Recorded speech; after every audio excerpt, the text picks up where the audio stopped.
mufaro wangu kuvapa mberi penyu zora nhasi haleluya. Ndikandikukudzei mose nokuti zvodzi pakereke dzose ingotungamirira naisho kuti basa rachiriendeka ndika haleluya. Ndokudzai vose vatungamiri vose vanokudza nanaamai vose vanokudza muzita rachejesu chiti haleluya. Zvanzi unovanyeverera kuti varege kutsauswa. Ndonyaya ndanzwa iri pano yandibata haleluya. Ko chinombonzi kutsauswa chacho chii? Tinenge tamboita sei kuti tikusvika pakutsauswa? Rugare ndokumbiro ane foni yake 1 yakalokwa musa ingondisvitsai. Ane foni yake 1 yakangolokwa ingondisvitsai. Haleluya. Kwanzi unovanyeverera ingerera musoro Zamanzi vakoroze 2 pa 6 vhesi mukati usoro shikonoti unovanyevera kuti varege kutsauswa. haleluya. Unovanyevera kuti varege kutsauswa. Pano ndakabata foni panapa haleluya.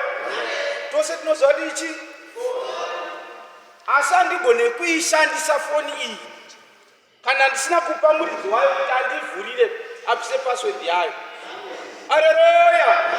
Kusei isu vadikani tichitendera kushandiswa nasatani isu tine password yaKristu. Rugare vandipa foni takuta chitsotsi tapinda nomweya satani havana kundipa password ndakunoflasha wakupinda nebackdoor kuna Kristu. Rugare ngatifambei nzira dzakadii muna Kristu. Rugare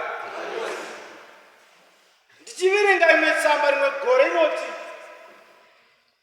Eria wakapinda kudenga achifamba naErisha achida kunzvimbo yavaenda. Zvakanzi vakauya vanakomana vaprofita vakati, munoziva here kuti mukuru wenyu uchabvisa kwamuri nhasi? Shoko randakafarira ndokuti akati nyararai. Ndati nyararai. Ndinoziva ishe icho chavadoda kudiitira kwandiri. Haleluya. Kune mhaka yei tisingakwanise kuti nyararai nemiwo vana vasatani ndinoziva nzira dzenyu. Rugare chikanzi kuti ipamupasha 6 vhesi mukati yoti naizvozvose zvamakagamuchira Kristu Jesu ishe fambai maari. haleluya. Kwanzi makagamuchira Kristu Jesu ishe fambai maari. Rugare kwanzi tinogona kufamba sei mukati maari kana isusu tisati tagona kubvisa kutaura taura. Tinotitsausa kutaura.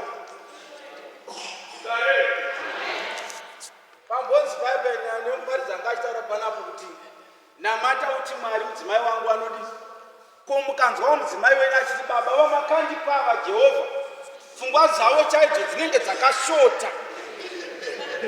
Equation yacho inomira sei? Haleluya. Asi zvava kuda Kristu manje kuti ave imi muri muna Kristu agova pakati penyu. Equation yacho inobuda. Nokuti mungangoti A vachati B. Kana pasina Jesu manje zvese zvaenda pai. Rugare kwanzi unovanyevera kuti varege kutsauswa. Zvamaimbomhanya kare neivhangeri vadikani chii chakaita kuti mugofamba nasunu? Indangariro yemwoyo. Haleluya. Maimbomhanya imi muri foni inoshanda yakorabhuta nezvamainodownloada zvimwe zvese ane virus munoita sei? Munodi chii chamurikuflashira? Haleluya. Kuingotendeuka izve nemoyo wese kuna Kristu mabvisa svina yose mufoni. Haleluya. Mati munodi munoflasha ndisi kuingobvisaika chigumbu chaminacho che 15 years ago.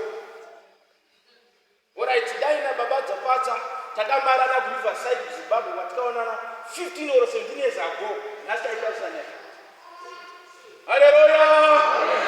Tangoti ngota kuruni chamutsika chete gumbu. Sekuflasha kwamukaita virus yamufoni menyu. Flashaiwo zvigumbu zviri mamuri kuti mugone kunzi vana vaMwari, mugone kufamba naKristu. Haleluya. Tinoswedera kure naKristu nokuti baba ndinochengeta chigumbu cha 15 years ago. Makangofanana nemudzimai ari kubika ari mumba. Ava akabvisa moto ndiri agadza poto yake. Yakwana nguva yekuti achimuona poto yake yesadza akasadzora huni inotsva poto iyoyo. Haleluya. Nemiwo mukasadzora kufunga kwenyu munoparara. Haleluya. Autaura zvakanaka Johani kuti ini ndini ndakaona zvose zvakazarurwa nezvakavanzika ndini ndakava muprofita wokupedzisira kusvika Kristu achiuya. Kwemimi nhasi muri vaprofita vapi? Kana musingagoni kana mukaudzwa kuti baba nzira mufamba naye handiyo muri Mwari. Rugare.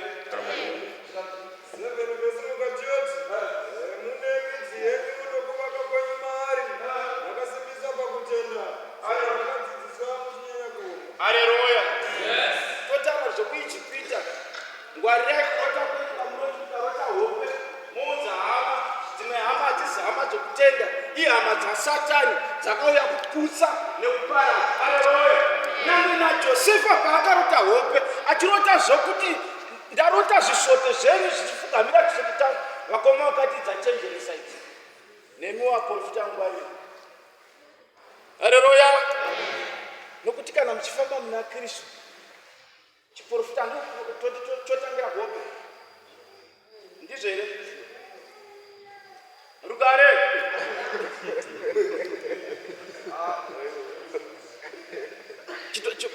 Ndanzwa matungamiri amaramba achitangira hope.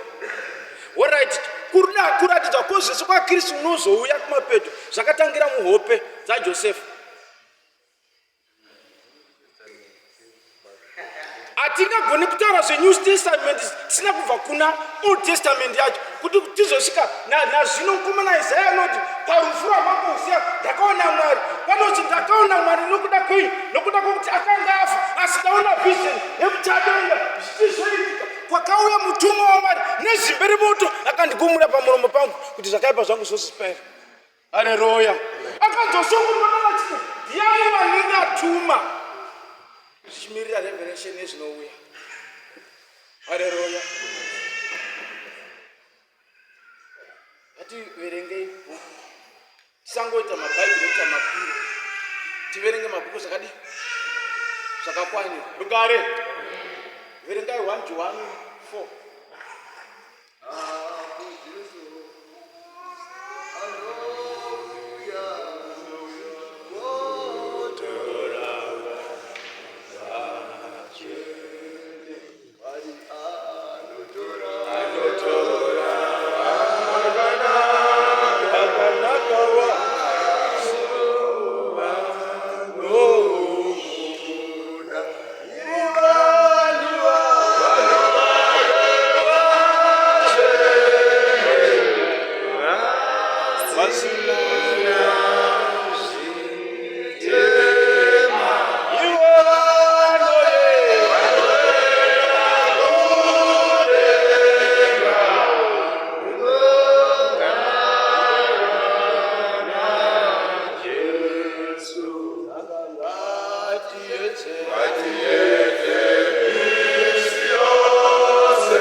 tazosvika pana Jesu chii takanga tamboitika tombodzokera zvishoma shoma pamurayiro wematango. Haleluya. Rufu rwamatango rwakanga rwakamirira gwayana raizouya. Haleluya. Fanji wese akanga akazorera ruoko pachigwatidziro, mutumwa wokuuraya aidarika achienda pane. Haleluya. Zvazvino zvikazonzi itai mutambo nokuti mabviswa munzvimbo ipi yekutambudzika. Haleluya. Hapana kuzochiramba muchibaya makwai nokuti iye ariye woga, nokuti Mwari akatida isu nokuda kwezvivi zvedu akatipa Jesu. Jesu chikava chibayiro chipenyu nanhasi chiripo. Haleluya. Zvikanzi kudii? Sambato chinja toenda kuna 1 John 4 pane musoro shikono chimweya zvokwatine mweya nema 3 vhesi mukati yoti mweya mumwe nomumwe usingapupuri Jesu hauziwa Mwari, iwo ndo Antikristu wamatanzwa kuti unouya nazvino watova panyika. Haleluya. Mweya wazvokwadi nemweya usiri wazvokwadi. Ambotaura muparidzi anga achitaura pano kuti tinouziva sei kuti mweya wazvokwadi. Ambotaura muparidzi anga achitaura kuti tinoziva sei kuti ari kuparidzwa namweya mutsvene. Haleluya. Tinoziva sei kuti uyu munhu zvaari kutaura ndezvekwaJesu kana kuti ndezvekwaJesu. Rugare. Nokuti munogona kutaura pano nendimi varume, isu vamwe hatidzinzwi ndimi. Munogona kuprofita pano, isu vamwe hatigone kuprofita. Asi kana tisina mweya waMwari hakuna kwatiri kuenda. Rugare. Zvikanzi kudii? Tosumeredza pari pa 4 vhesi yoti vana vaduku imi muri vaMwari makavakunda nokuti uyo uri mamuri mukuru kuna iye uri munyika. Zokororai.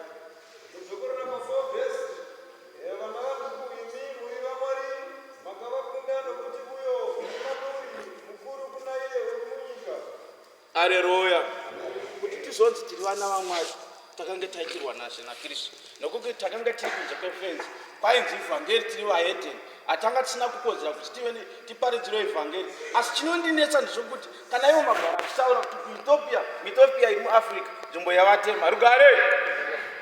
Kana vachitaura zveJerusarema neIsraeri muIjipiti muno muAfrica, kana vachitoti ivhangeri yakazoita kunzwa nemamishinari rakauya sei nemamishinari iro rakatangira muAfrica.